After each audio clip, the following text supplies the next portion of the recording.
और दूसरा वरदान भरत को राजगद्दी। राजा दशरथ कहने लगे देवी तुम्हारा जो दूसरा वरदान है इसको मैं देने के लिए तैयार हूँ, लेकिन ये पहला वरदान अनुचित है, इसे मैं नहीं दे सकता, क्योंकि राम राम कही राम कही राम राम कही राम। राम तो मेरे मन के धाम है, मेरा शरीर है, मेरा प्राण है, मैं राम के बगैर जीवित नहीं रह सकता। तुम कोई दूसरा वरदान मांगो। लेकिन कैकेयी कहाँ मानने वाली थी। कैकेयी की कंठ में सरस्वती वास कर गई, जिह्वा में सरस्वती बैठ गई और वह अपनी जिद पर अड़ी रही। भगवान श्री रामचंद्र जी को वनवास में रहने लगे। रावण की एक बहन थी सुपर्णखा रावण की बहनी, दुष्ट हृदय दारुण दुख आईनी, पंचवटी सो गई एक बारा और देखी बिकल भई जुगल कुमारा। दोनों भाइयों की सुंदरता को देखकर सुपर्णखा मोहित हो गई और जाके कहने लगी राम जी से याचना करती है, तुम सम पुरुष नमो सम नारी, यह संजोग विधि रजवा बिचारी।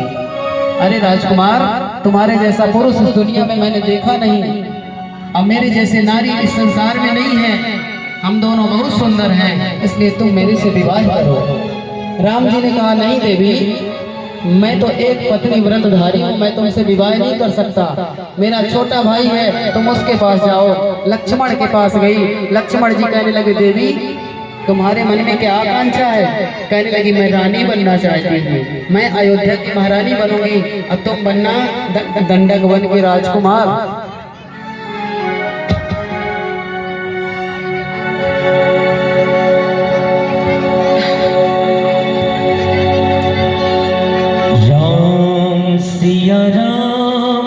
सिया राम जय जय राम। जब सुपर्णखा ऐसा कहने लगी कि मैं दंडक वन की रानी बनूंगी, तुम राजकुमार बनना, लक्ष्मण जी ने कहा नहीं देवी, मैं तो सेवक हूँ, अगर तुम मेरे से विवाह करोगी तो तुम्हें दासी बनना पड़ेगा, तुम उन्हीं के पास जाओ, वो मेरे बड़े भैया हैं। और राम जी के पास जब भेजा, माता जानकी को देख करके सुपर्णखा क्रोधित हो गई। अच्छा, इस नारी की वजह से तुम लोग मेरे विवाह प्रस्ताव को ठुकरा रहे हो। माता जानकी को खाने के लिए दौड़ी और राम जी के इशारे पर लक्ष्मण जी ने उसके नाक कान काट दिया।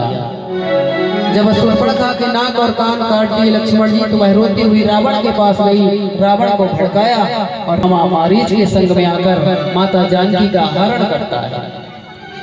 जानकी को हर के ले गया रावण और ले जाकर के अशोक वाटिका में बिठाया। रावण की ऐसी बुद्धि बिगड़ी कि उसने अपने समस्त पुत्रों का वध भगवान के हाथों से करवाया। उसका एक भाई था कुंभकर्ण, वह भी मारा गया। इंद्रजीत, अक्षय कुमार, जितने भी पुत्र थे सब मारे गए और अंत में रावण भगवान श्री रामचंद्र से युद्ध करके और परम गति को प्राप्त हुआ। बोलिए सियावर रामचंद्र की। रावण को मारकर श्री राघवेंद्र जी माता जानकी को लेकर अयोध्या वापस आए। इस प्रकार नवम स्कंद में सूक्ष्म राम कथा का मैंने वर्णन किया। बोलिए बांके बिहारी लाल की, बोलिए वृंदावन बिहारी लाल की। यहाँ से श्रीमद् भागवत कथा के 10वें स्कंद की कथा प्रारंभ होती है। कुछ समय के बाद हमारे कन्हैया जी आपके सम्मुख आएंगे। जब जब होई धर्म की हानि, बाढ़हि असुर अधमा अभिमानी। जब जब होई धर्म के हानि, बाढ़हि असुर अधम अभिमानी। तब तब धरि प्रभु विविध शरीरा, तब तब धरि प्रभु विविध शरीरा। तब तब धरि प्रभु विविध शरीरा। तब तब धरि प्रभु विविध शरीरा। हरहि कृपा निधि सज्जन पीरा। हरहि कृपा निधि सज्जन पीरा। राधे राधे गोविंद गोविंद राधे राधे राधे गोविंद गोविंद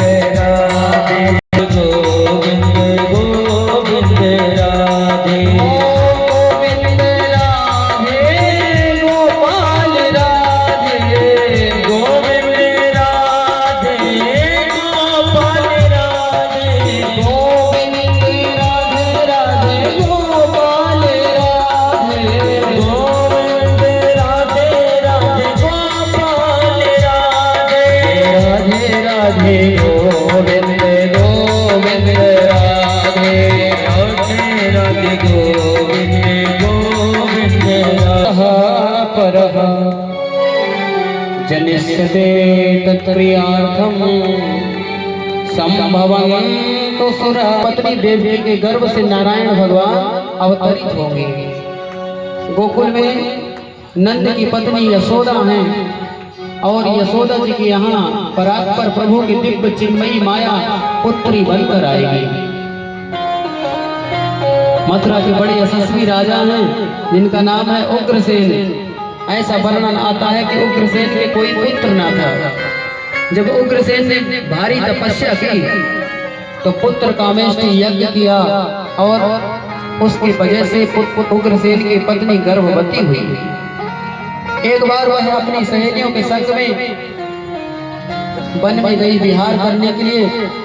महाराज उग्रसेन की पत्नी को एक द्रुमिल नाम के राक्षस ने देखा और द्रुमिल नाम के राक्षस की छाया पड़ी उस पर। उसकी छाया पड़ने की वजह से जिस बालक ने जन्म लिया उसका नाम था कंस, क्योंकि राक्षस की छाया उसके ऊपर पड़ी। जब ब्राह्मणों को पता चला तो ब्राह्मणों ने कहा महाराज ये बालक आपके लिए ठीक नहीं है, ये आपके